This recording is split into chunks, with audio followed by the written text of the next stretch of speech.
Bom, pessoal, vamos falar agora artrite reumatoide.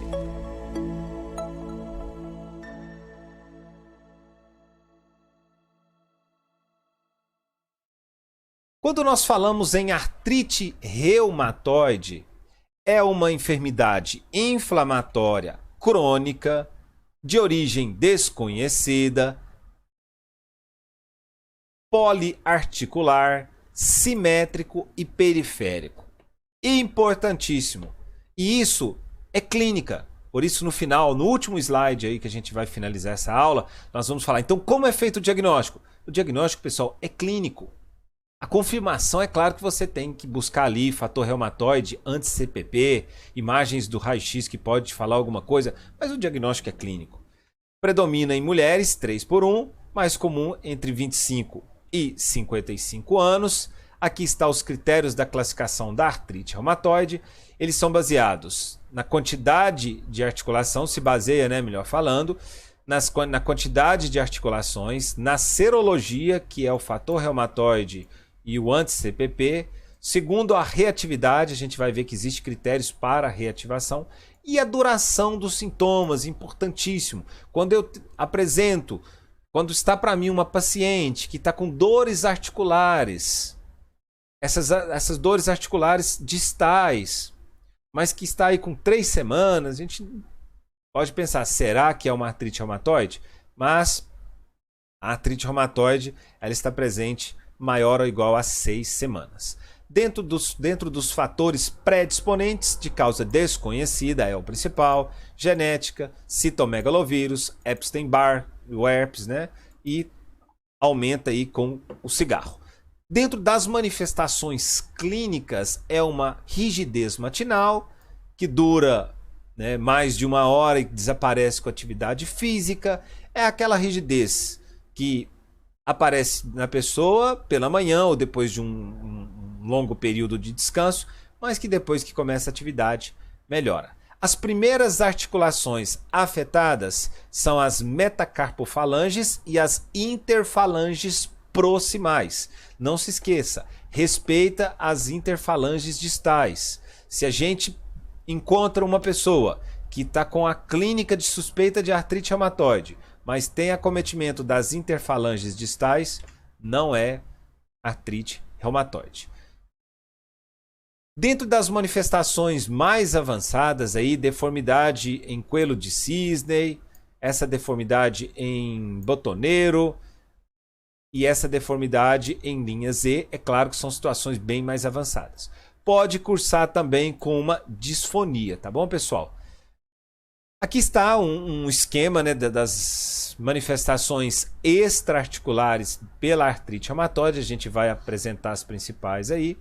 Dentre elas, tem os nódulos subcutâneos, que é mais comum na porção extensora. Esses nódulos subcutâneos podem aparecer por uso de medicamento imunomodulador, chamado nodulose medicamentosa. A manifestação cardíaca mais comum é a pericardite. A manifestação ocular mais comum é uma queratoconjuntivite seca, que é a síndrome de Sjögren. Dentro ainda das manifestações pulmonares, o derrame pleural é a complicação mais frequente, porém a complicação mais grave é uma bronquiolite obliterante. Existe também a síndrome de Kaplan, que é uma combinação da artrite reumatoide e uma pneumococniose. Importante isso aí, porém eu acredito que não deve ser muito comum. É uma promessa de questão de prova do Dr. Henrique aí. Dentro ainda das manifestações extraarticulares, as vasculites, as úlceras digitais que não cura, pode apresentar gangrenas, ou seja, dos problemas vasculares relacionados à artrite reumatoide. É essa úlcera digital que não cura. Essa hematológica, vamos fazer um asterisco para ela, porque a manifestação extraarticular mais frequente é uma anemia normocrômica, e normocítica, ou seja, tamanho normal e coloração normal, e que não responde ao tratamento com ferro. É uma anemia que não responde com ferro. Apesar também que quem entra com ferro sem dosar ferritina, tá precisando estudar um pouquinho mais aí. Sobre o rim, importante também, porque o rim não é um órgão alvo da artrite reumatoide. Então o rim acaba que, vamos dizer assim, a artrite reumatoide tende a respeitar o rim. Os dados laboratoriais, o fator reumatoide, serologia para fator reumatoide e os anticorpos anti-CCP, né, e seus isotipos aí, IgM, que é na fase aguda, IgG. As imagens, nós temos alguns achados radiológicos difíceis, somente em situação mais avançada. Sinais de erosão, você vai ter erosão somente quando essa artrite reumatoide está mais avançada. Uma osteopenia periarticular, que a gente pode encontrar uma diminuição de depósito de cálcio, né, nessas regiões, e isso é uma característica da artrite reumatoide. E também as anquiloses, que são as deformidades, a fusão das articulações aí. Para o tratamento, nós temos os anti-inflamatórios não esteroidais, os glucocorticoides, prednisona e metilprednisona. Aqui eu quero chamar a atenção que os glucocorticoides não faz parte do tratamento diário, somente em casos de exacerbações, em casos que precisa diminuir um pouco esta resposta inflamatória. E os fármacos mais habituais são os modificadores da enfermidade, os biológicos e os não biológicos, e claro, os novos fármacos que a gente vai apresentar para vocês aí. Então, dentro do tratamento, o mais utilizado é o metotrexato, é o medicamento de primeira linha, é da família dos modificadores da enfermidade, né, da artrite reumatoide. E nós temos também, né, antes, vou aqui e depois eu volto nos critérios de remissão, que ficou invertido. Então, dentro dos modificadores de enfermidade não biológico, nós temos o metotrexato, que é o mais utilizado, é contraindicado em gestantes e quem está fazendo o uso tem que monitorar a enzima hepática com frequência. Quando o resultado não está bom, nós podemos adicionar outros medicamentos. Tem aí a hidroxicloroquina, a sulfasalazina, que são modificadores da enfermidade. Eles vão diminuir a resposta inflamatória. Ok, pessoal? E nós temos os biológicos, que do mais utilizado é o infliximab, que é um inibidor do TNF, é o mais utilizado dos modificadores biológicos. Nós temos aí também os antagonistas da interleucina 1 e da interleucina 6. Da interleucina 1, esse anakinra, e da interleucina 6, do tocilizumab, que são medicamentos, claro, mais novos e com certeza bem mais difícil de acesso por valor.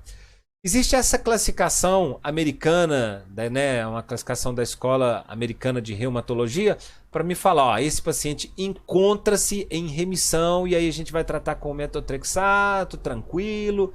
Quando? Em qualquer ponto cronológico desse paciente, ele tem menor ou igual uma articulação dolorosa, menor ou igual uma articulação inchada ou uma proteína C super baixa aí. Aqui existe uma escala que a gente não vai entrar em detalhes dentro dela. Eu dei uma olhada, é bem chatinho, deixo mais para especialista. E em qualquer ponto cronológico dentro desse índice simplificado de atividade de enfermidade, que eu acho também que não é importante para nós, isso aí mais de especialista. Quais são as complicações? Síndrome do túnel do carpo e as luxações, né, as subluxações cervicais, no caso, a luxação atlanto-axial. Deveria ter falado isso no começo da aula. Na verdade, eu falei isso no começo da aula, mas eu perdi o vídeo, deu um erro nele, eu tive que gravar de novo. Quando eu falo em artrite reumatoide, ela é poliarticular, simétrica e com característica de ser distal.